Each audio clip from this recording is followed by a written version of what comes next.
Hi, everyone. Good morning. My name is Christina Rogers. I'm the director of Reach Out and Read in Illinois, and it's a program of the Illinois chapter of the American Academy of Pediatrics. So thank you for being here today. I'll be passing it off very soon to Dr. Mariana Glusman, but just want to go over some housekeeping really quick.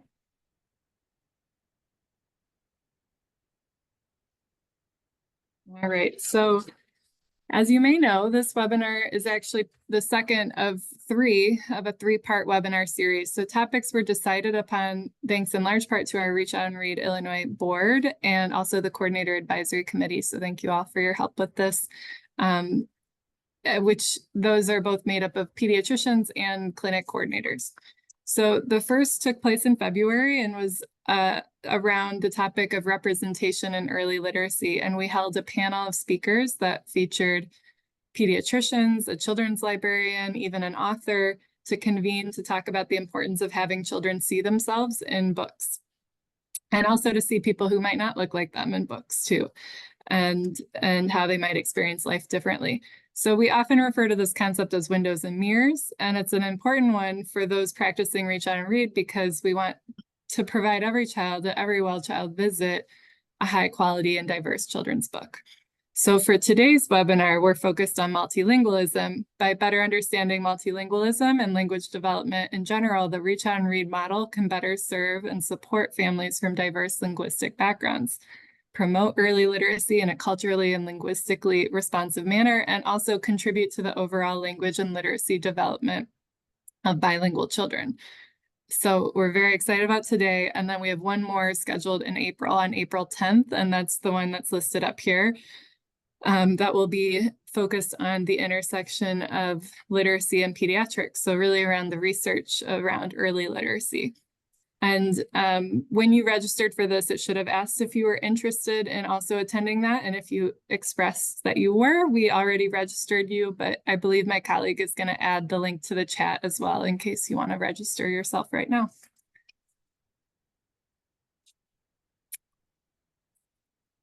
And then this is just, here are the disclosures for our webinar. All disclosures have been mitigated, so just wanted to share this with you all.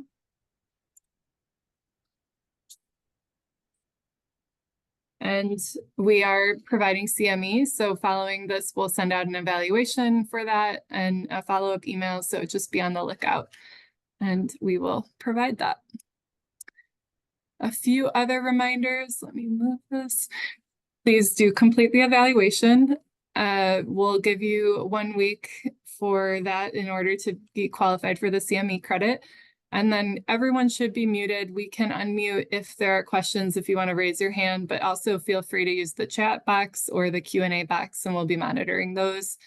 And we will be recording this and putting it on our website. So make sure to share it with your colleagues after this. So without further ado, I'm going to pass it off to Dr. Mariana Glusman. She's actually the Illinois Reach Out and Read medical director. So she's been deeply involved in the Reach Out and Read work here in Illinois and also nationally. And she's a pediatrician with Lurie's in Uptown. So thank you so much, Mariana. I will pass it off to you. All right. Thank you so much, Christina. And I am so excited to be here. First, let me see if I can share my screen. Can you see my screen here? All right. Yeah. Christina, I'm okay with my screen? All right. Awesome. Yes. So, and then let me just remove this little piece. Okay. So, as Christina mentioned, I am a pediatrician here in Chicago. I am an associate professor of pediatrics at the University of Chicago, at the Northwestern University, but did my medical school at University of Chicago. And I am a pediatrician at Lurie Children's Hospital, where I've been working at the Uptown Clinic for the past almost 30 years, working with a very diverse, multilingual population of patients. But this is a subject, promoting optimal language development in children growing in multilingual homes. This is a subject that has actually fascinated me since college. I did my college thesis on multilingualism. So all these years back, I'm still thinking about this topic. So very excited to be here to talk to you about it. I am the owner of West Walker Publishing House, but I will not be talking about that. And I do not intend to discuss any unapproved or uninvestigated commercial products. So here are my learning objectives. I will be addressing common questions and concerns that parents, early childhood educators, pediatricians, librarians, and others who work with young children have about bilingual language development, how to optimize it, how to determine what is normal and what is not, and when to refer. So let's just start with some definitions. So what does being bilingual or multilingual even mean? So as an example, I am multilingual. But I have very different skills and abilities in each of my languages. Spanish is my first language. I didn't learn English until I was 11, but it is now easier for me to speak English than Spanish, particularly in academic settings. I learned Italian and French in school. I can communicate when I need, but on the other hand, there are over 50 different languages spoken by the families in my clinic that I have no hope of ever learning. So what about you? Where are you in your multilingual language spectrum? Now, there are different terms that researchers and educators use to talk about children who are exposed to more than one language. DLL refers to dual language learners. LEP stands for limited English proficiency, and ELL refers to English language learners. And I don't prefer to use those labels because they are deficit-based as opposed to strength-based. But they are the labels that are used in the census and by the National Center for Education Statistics. So I will use those labels when referring to data from those agencies. Now, one newer term that you may hear about is LOE, which stands for people that speak a language other than English, and that is considered a more strengths-based label.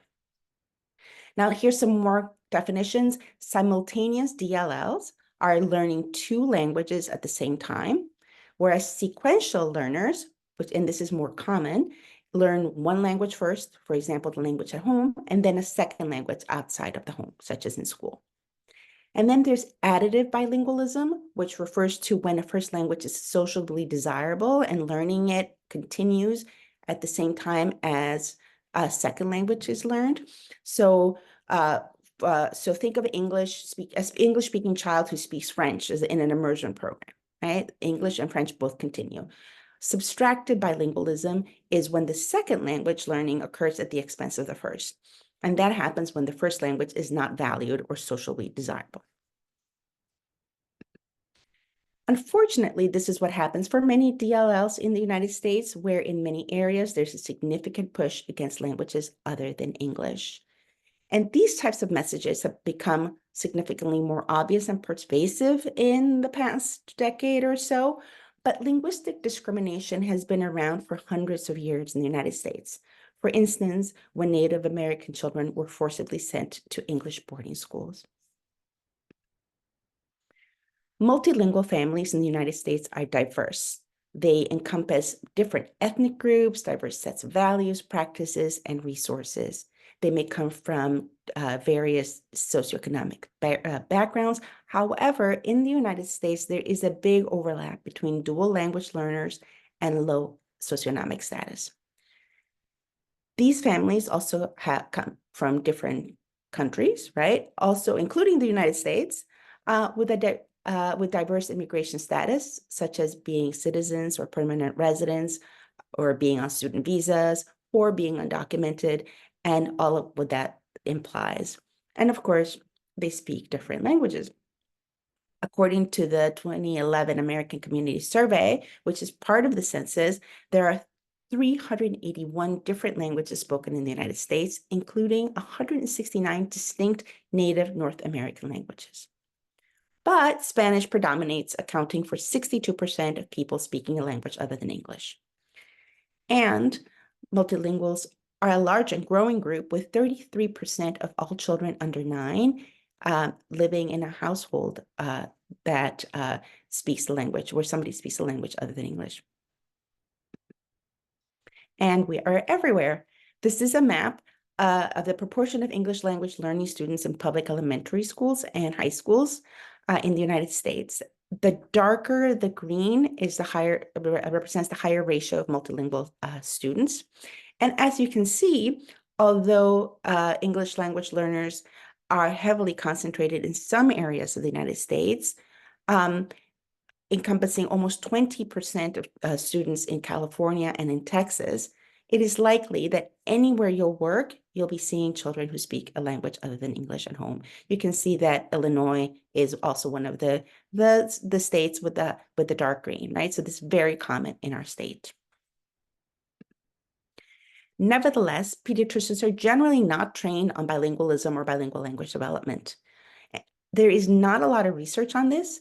Adriana Weisletter, Laura Pavolon, who's a pediatrician at Rush, Anna Miller Fitzwater, and I conducted a recent pilot study with two different institutions looking at pediatrician knowledge, attitudes, and behaviors regarding bilingualism. And we found that pediatricians gave misinformation almost 1/3 of the time. And that is one of the reasons that I am so excited to be here to talk about this topic, because people really need to hear it. So let's get started. It is important to remember that although the principles of monolingual and bilingual language development are similar, bilingual development looks a little bit different than monolingual development. Now, language development in general is a social process that depends on experience, and such as the quantity of the language exposure, the quality of the language exposure, which languages children are exposed to, and how old they are when they're exposed. And it is founded on serve and return interactions. The more, the better. In fact, not only do children learn more vocabulary, the more they interact with their caregivers, their language processing speed actually gets faster too. Now, some people call this serve and return interaction language nutrition. Unfortunately, not all children have the privilege of growing up in a language-rich environment. Studies have shown that there are big differences, and sometimes even millions of words, in the order of millions, in the number of words that children from low and high SES backgrounds are exposed to, and also in the richness of the language, and that is important too. And these differences can lead to significant disparities in children's vocabulary, even by age 3. And this is particularly important since children's vocabulary at age 3 is a significant predictor of 3rd grade reading ability, which, as you all know, is associated with long-term academic achievement. I also want to point out that although you don't need language to demonstrate love and affection, language development is also very important for children's socio-emotional development, which is another very important predictor of children's long-term success and well-being. This is also important because of the overlap between bilingualism and low SES in the United States. Now, one thing to remember is that bilingual language exposure is heterogeneous. In other words, when you've met one bilingual family, you've met one bilingual family. Dual language environments vary in the relative exposure to each language at home, as well as in the absolute exposure to language in general.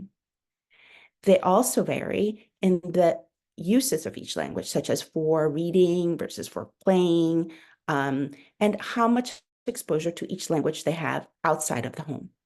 And all of these factors can affect the way a child will learn each of the languages that they're exposed to.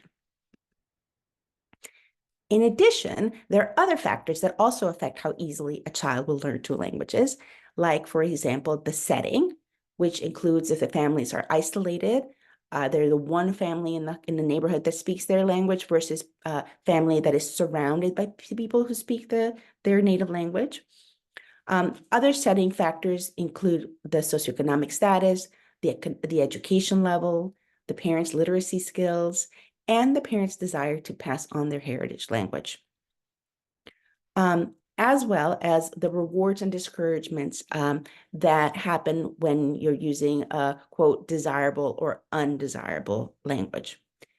One interesting thing is that a language that is only used at home will not be acquired to the same level of proficiency as a language used at school. And I can tell you from personal experience that that is the case.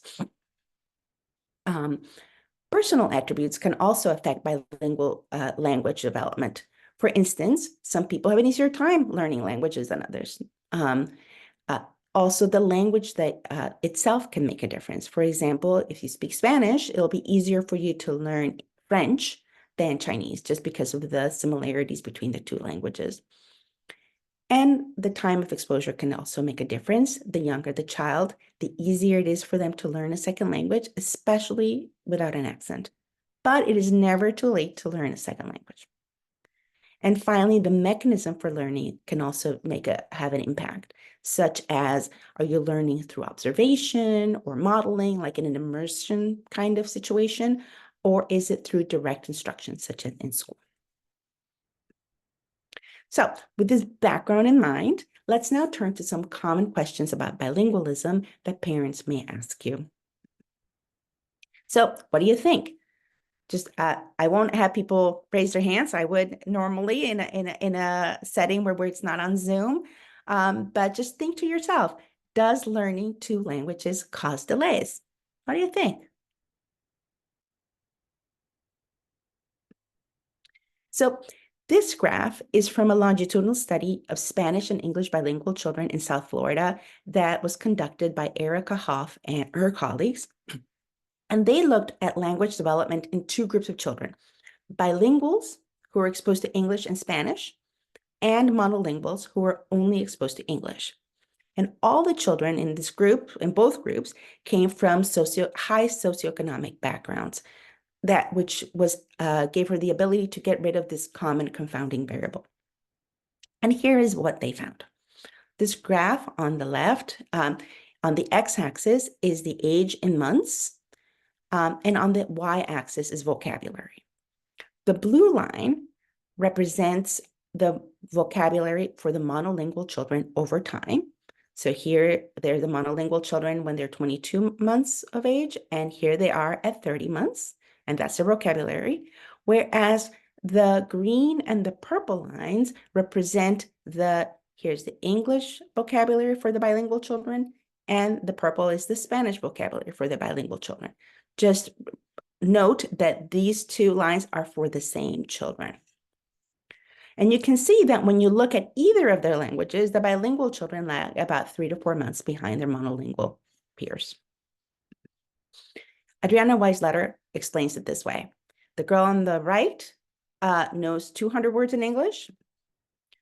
On the other hand, the girl on the left knows 100 words in English, so it looks like she's delayed compared to the one on the right. But if you look further, the girl on the left also knows 100 words in Spanish for a total of 200 words. So when you look at her complete word knowledge in both languages, you can see that she is not delayed after all. And this is exactly what they found. The green line now on the right part of the slide shows that the total vocabulary in English plus Spanish is about the same as that for the monolingual children. So the clearest way to answer this question is to say that early exposure up to two languages does not cause overall delays, but learning two languages takes longer than learning one. And this makes sense when you remember that language development depends on language experience. And children who learn two languages simultaneously will hear less of each, right? Because there's only 24 hours in a day and only some of those are awake. So they're only going to be learning less of each language. In the case of dual language learners who don't learn English until they get to school, it can take from 2 to 5 years to be able to speak proficiently in English, depending on the child's temperament. Also depending on their background and their environment, both at home and at school. In addition, while bilingual language exposure does not per se cause children to be confused or impaired, we should not forget the other environmental factors that I mentioned before that can lead to additive versus subtractive bilingualism, such as the relative societal value for each language, which can interfere with language learning. All right, question number 2. How would you answer this? Is it a problem if my child switches between languages? This, what I'm referring to, is called code mixing or code switching, which means that they're mixing the languages within a phrase or within a sentence. Do you think this is a problem? The answer is no. bilingual code mixing is not a sign of confusion. In fact, mixing aids in communication. When people use two language code mix, right? They use their two languages appropriately. The verbs are used as verbs, the nouns are used as nouns, and the sentences are grammatical. So a child might say, quiero milk. They would never say milk quiero. Mixing language is also the social norm in many families, and that is okay. And sometimes there is no good translation for a word. Here's an interesting study, also done by Adriana Weisletter. She looked at code switching in children from low-income Spanish-speaking homes. And she found that the ones who code switched, which are here on the left bar graph, had higher receptive and expressive vocabulary scores when compared to the children who did not code switch. Bottom line is that there is no need to insist that families keep their languages separate. That used to be a recommendation, but it is, based on the research, no longer the case. So what would you say if a parent said, should I speak to my child in English so he will be better prepared for school? And the answer is more nuanced than yes or no. It actually depends. It is best to speak to your child in the language or languages that you are fluent in. Studies have found that exposure to English by fluent speakers promotes English development in English language development, whereas exposure to English to non-fluent speakers does not, or it does a little, but not as well. And why is that? Because when we speak in a language that we feel comfortable in, we use much more diverse and rich language, vocabulary, syntax, which is really important for language development. So what should you say to this parent? The answer is take your child to places where there are others who speak English fluently if you want them to learn English, such as the library, the park, or other places where children are that are similar age to your child. And keep speaking to your child in your native language. The more, the better. Studies show that the stronger the home language skills a child has, the easier it is for them to learn English. Now, of course, the ability to speak English in the United States is very important, but I also like to emphasize to parents that being bilingual is a tremendous gift and a strength. Not only will it help their child communicate with more people in the world and help them with employment opportunities in the future, but also we know that fully bilingual students outperform their monolingual peers in reading, math, and science by 4th grade and in academic subjects, all academic subjects by the end of high school. Now, these are fully bilingual students who have, when controlling for socioeconomic status and level of education. All right, one more question. If my child has developmental disability, should I speak to them in English so they don't get confused? What do you think? Well, children with developmental disabilities such as Down syndrome, autism, speech delays are still capable of learning more than one language. And depriving them from the input in their home language may actually limit their ability to communicate with their family members, which can contribute to isolation and result in worse outcomes. Now, this can be difficult because there are very few speech therapists who speak Spanish, and even fewer speech therapists that speak fluently in other languages in the United States. So it is particularly important to counsel parents to continue to use their home language, regardless of if their child has developmental disabilities or not. Now, let's turn to some common pediatrician and educator concerns about this topic. How do you distinguish a normative language delay, like I said before, that kind of 2 to 3 month lag, maybe 4-month lag in a bilingual child, from a actual language delay or developmental disorder? And this is a big issue that goes to health equity. Frequently, people erroneously attribute delays to bilingualism and may delay referrals to early intervention or other evaluations, right? So, because I said bilingualism is not a cause of delay. an example, Latino kids are much less likely than their non-Latino white counterparts to be diagnosed with autism. And when they are diagnosed, it takes an average of 2.5 years longer. Similar delays in diagnosis have also been found for other developmental disabilities. So when do you refer? First, you have to have a high index of suspicion if a parent voices concern. On the other hand, you need to keep in mind that parental expectations of a child's language development can be low sometimes. And just because a parent is not concerned, that doesn't mean that you shouldn't be concerned.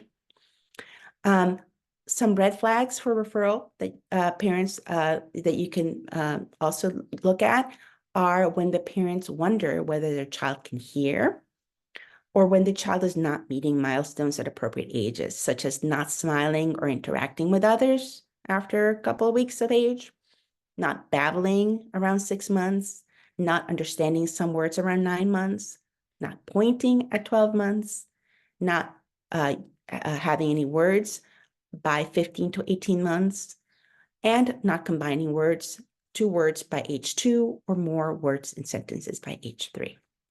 Bilingual children achieve these milestones at approximately the same time as monolinguals.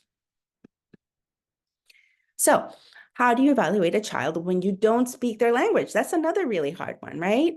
In an ideal world, there would be multilingual doctors and multilingual teachers and EI providers who would be best equipped to do these types of evaluations in all the languages that our children that we encounter speak. But we don't all speak all languages. So we have to rely on parental report, and that is using a trained interpreter.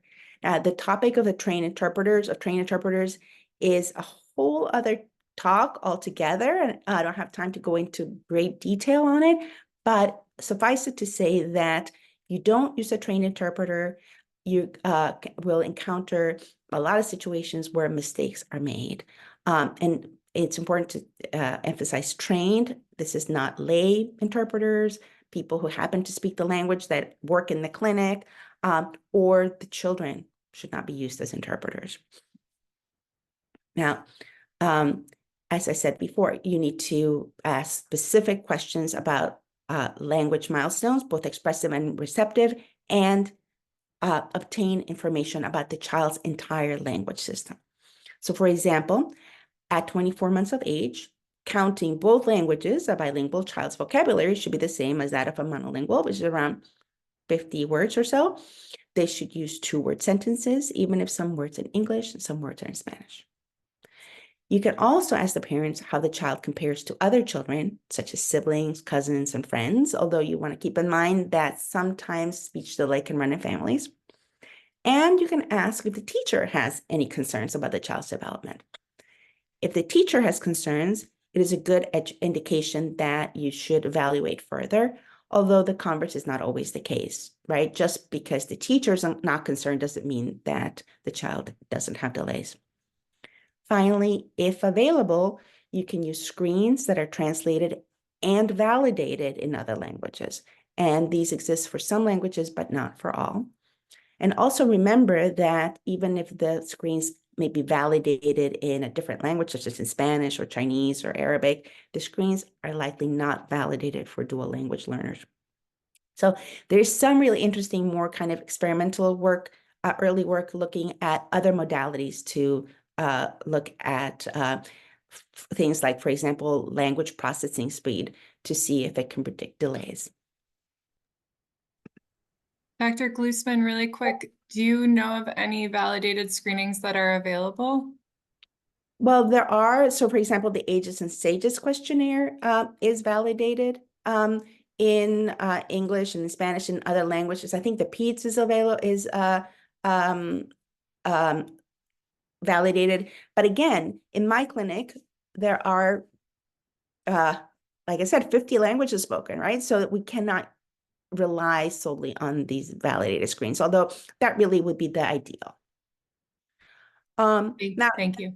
Sure, because this is Reach Out and Read, of course, we have to look at books, right? Books are great tools to help evaluate a child's development. We talk a lot about using books as as a tool for developmental surveillance.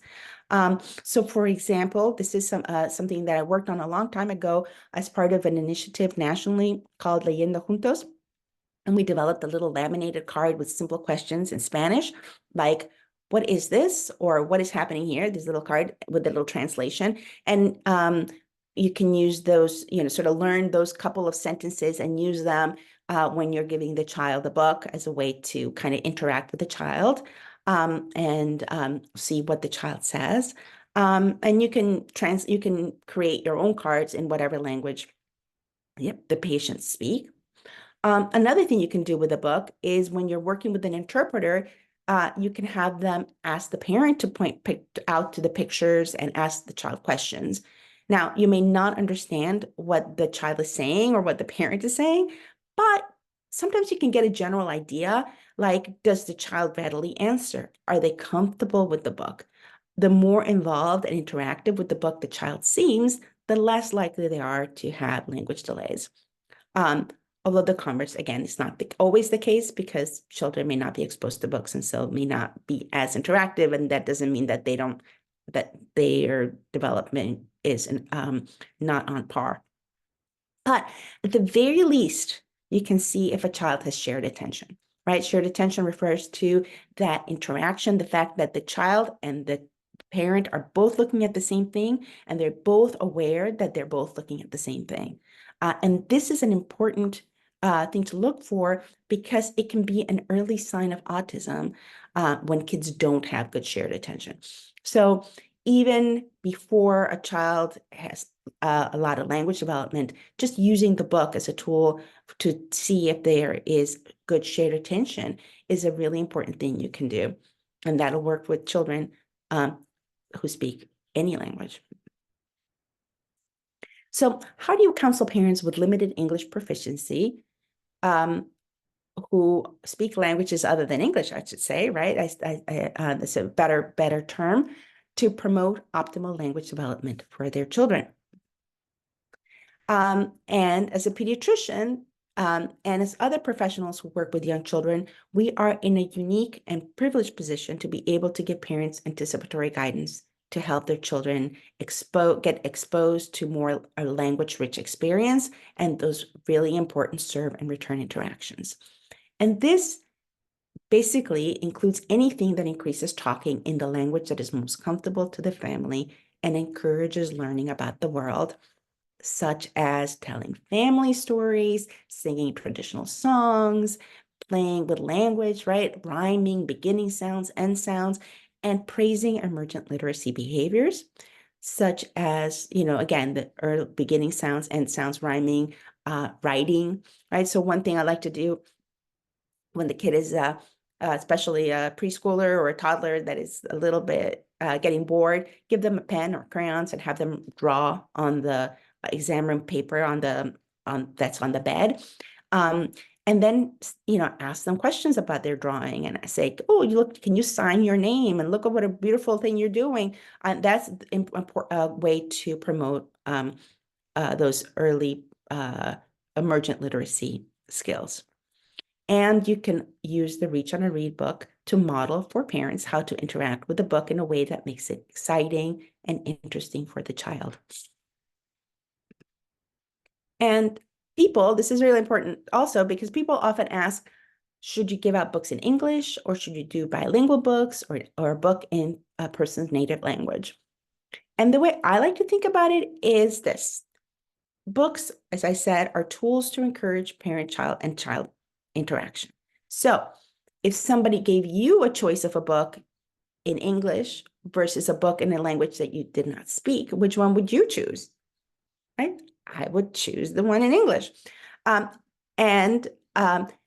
is why I prefer to give out bilingual books or books in the language that the native language of the parent when possible. When not, and this happens all the time, that I don't have books in all of the different languages for all of the different ages, I make sure to let parents know that they can just ignore the words on the page and make up their own story in their own language. Another great tip is to use wordless books. Those are really good. Now, remember that the language that is used for academics will become stronger than the language used at home. And reading skills in a child's home language actually will transfer to the English skills, reading skills in English. So encouraging that parents to promote early literacy in their children in their home language may be particularly helpful. Finally, books, as Christina mentioned at the start of our webinar, should be mirrors and windows for our patients where they can see themselves and also learn about things beyond their immediate surroundings. And this is not only important for language, but it is also really important for the development of a positive racial and cultural identity. And research suggests that developing a proud social linguistic identity actually encourages parents to talk more with their children and to promote their development. And also that just telling parents that this is really important and that they should just talk to their child in their language or the importance of bilingualism may not be enough. And here's an example. Melissa Baralt, who's a researcher in Florida, developed a really awesome interactive app called Háblame Bebé to encourage Spanish-speaking moms to do more language nutrition, that back and forth serve and return language with their babies in Spanish. And her initial findings, she was really excited about the app. It was awesome. The findings were actually pretty disappointing. They showed that although the moms used the app, they did not incorporate the information into what they were doing with their children. So, she kind of regrouped, went back and did focus groups with the families to ask them why, why are you not using this information from the app? And what she found was that many of the participants had experienced linguistic discrimination, being told that English is better than Spanish, or being treated or threatened or chastised for speaking Spanish. And here is a quote from one of their subjects. I once was at a CVS with my son and doing everything that the app taught me. I was describing to him everything that we were looking at. And when we got in line, two men said loudly so that I would hear, "This is America," and said that I needed to speak English. It was humiliating. They were targeting me and the way I was speaking to my baby, and I felt scared. So, with input from the focus group and all the parents that she interviewed, Melissa and her group redesigned Háblame Bebé. And this time they focused on social linguistic pride and included messages such as this one: keep speaking Spanish to your baby. You can do it. The best way to promote bilingualism is by showing your baby that you're proud to be Hispanic and Spanish speaking. Let's teach our children how beautiful our culture is. The hashtag enraicémonos means let's get in touch with and be proud of our roots. And interestingly, after that change, she found that the moms were much more engaged. And this time, there were significant differences in the quantity and the quality of interactions between the moms and their babies. She also found that the moms reported more pride and confidence in using their native Spanish. And this is really important for us as pediatricians, as educators, as people that work with young families, because families don't raise their children in a vacuum. And we need to take into account the larger sociopolitical context where their native language may be less valuable and address it head on with messages of sociolinguistic pride. Here is an example from a video from Háblame Bebé. If you ever encounter an ignorant person who tells you that this is America and you should speak English only, what an ignorant person. Remember, your bilingualism gives you brain and economic power. It is beautiful to be Hispanic and Spanish speaking. Let's be proud of our roots.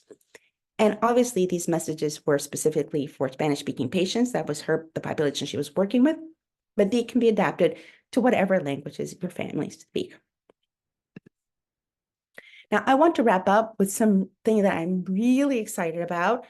On behalf of the American Academy of Pediatrics, the National AAP Council on Early Childhood, I am working with a group of national experts from different fields, including linguistics, developmental psychology, and early childhood education, on a policy statement as well as the clinical report on working with bilingual families. And these statements are going to have recommendations for pediatric providers, such as much of what I reviewed today. And as an aside, if we diversify the workforce in pediatrics and early intervention and education, we will have more multilingual providers who will be best equipped to provide language concordance services and result in an easier time assessing developmental issues with their patients. Now, as part of the policy statement and clinical report, we're also going to be having recommendations for clinics and health systems and policymakers, and encouraging more research, as this area is actually wide open to be studied in the context of pediatrics. Another exciting thing about this is that many other professionals look at the American Academy of Pediatrics policies as they develop their own. So in this case, for example, the area of early childhood education. So we may be able to have a broader impact even beyond healthcare. So let me wrap up then. Coming to the end of my presentation, here are my 5 take-home messages. The first 5 years, number 1, are crucial for language development and rely on serve and return interactions between children and their caregivers. Number 2, the quantity and the quality of inputs matter. Parents should speak and read in the language or languages that they're most comfortable with, even if their child has a developmental disability. And I wrote that in red because it is so important. Exposing children to native speakers is also very important. The more, the better. And mixing languages is okay. By the way, I didn't have time to include all the research on this, but TV and video exposure doesn't count for very young children in terms of as exposure to language. Number 3, bilingualism is not a cause of delay, but learning 2 languages does take longer. And remember that when you're evaluating the child for language, you need to take all of their languages into account. A corollary to the last 2 points is that children that appear delayed need to be referred, and they need to be evaluated and treated. So children from low SES backgrounds and children from dual language learning homes may benefit from enrichment, even if they're not diagnosed with impairment. And this can take the form of encouraging parents to do literacy promoting activities with their children at home, such as looking at books together, as well as making referrals to community organizations such as the library or the YMCA. Bottom line is that as a pediatrician, as pediatricians, as early childhood professionals, as people that work with young families, we can help dispel many of the existing myths about bilingualism. And we can identify and refer children with delays. And we can also play a key role in encouraging parents and caregivers to speak in their native language and communicating to them that they can raise their child as a proud bilingual in the United States. I would like to acknowledge and thank my colleagues who are here on the slide, and these are the people that I'm working with to develop the policy statement and clinical report for the AAP.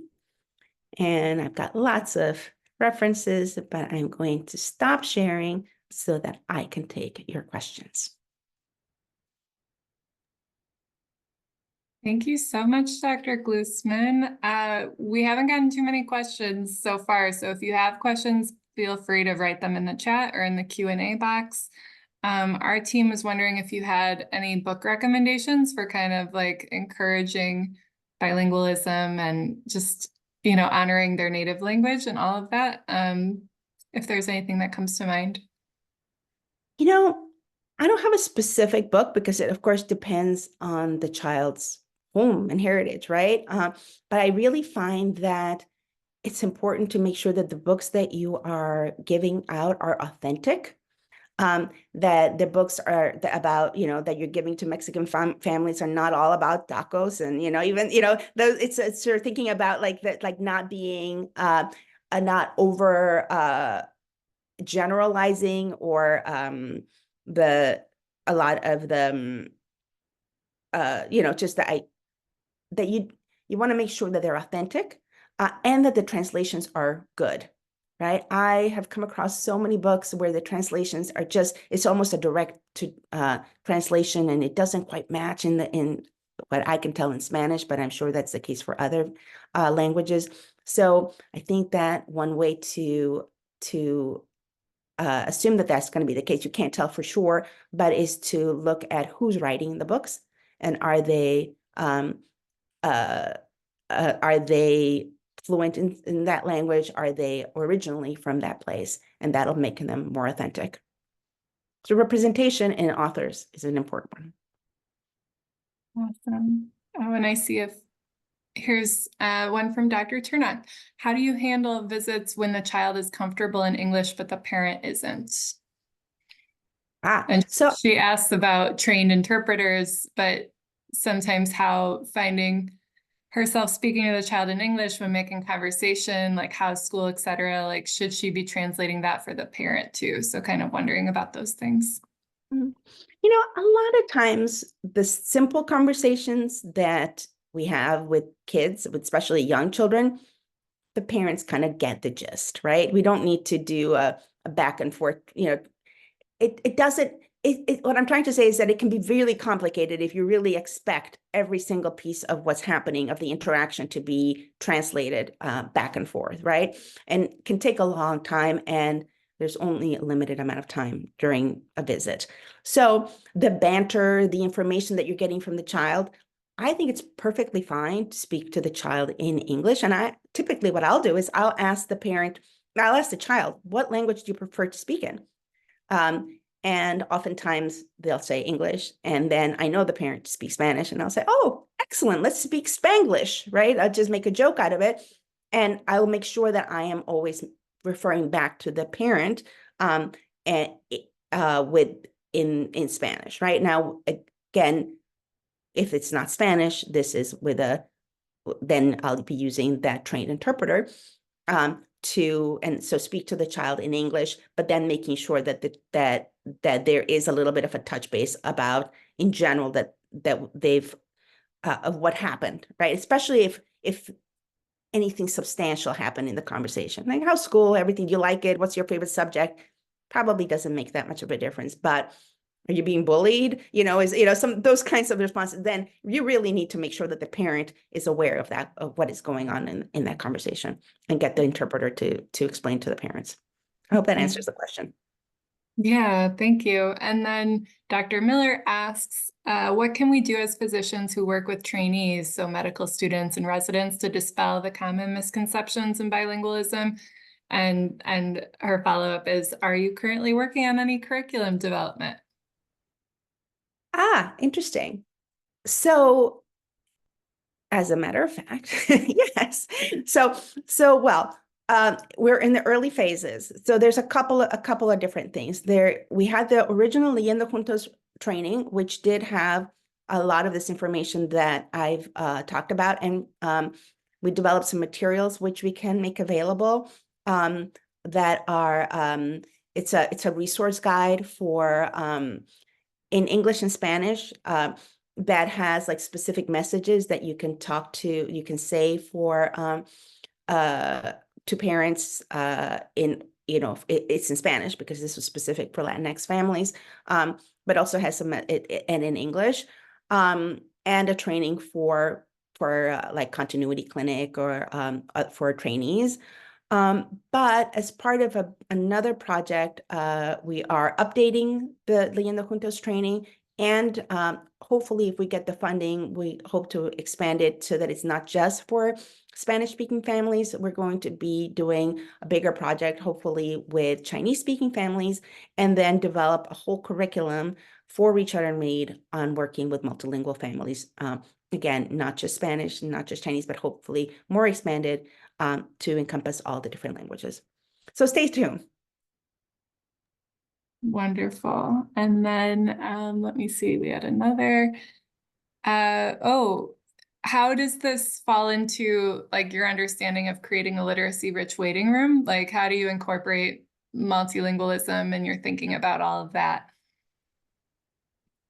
Yeah. So, I mean, I think that I'll give you an example of my waiting room.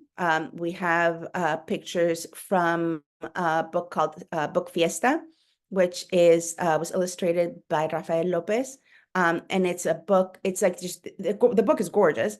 And it's kids of all different ethnicities, and they're doing fun things like flying in a hot air balloon, and they're all, or riding an elephant, and they're reading, and they've got their books. So that's kind of gives you a message about literacy without even any kind of language, right? Really universal. I think that's the key, is coming back to the mirrors and windows and really making sure that there is representation of a multitude of different, you know, the different children that come to see us, and children that don't. They're really a big, diverse group of kids.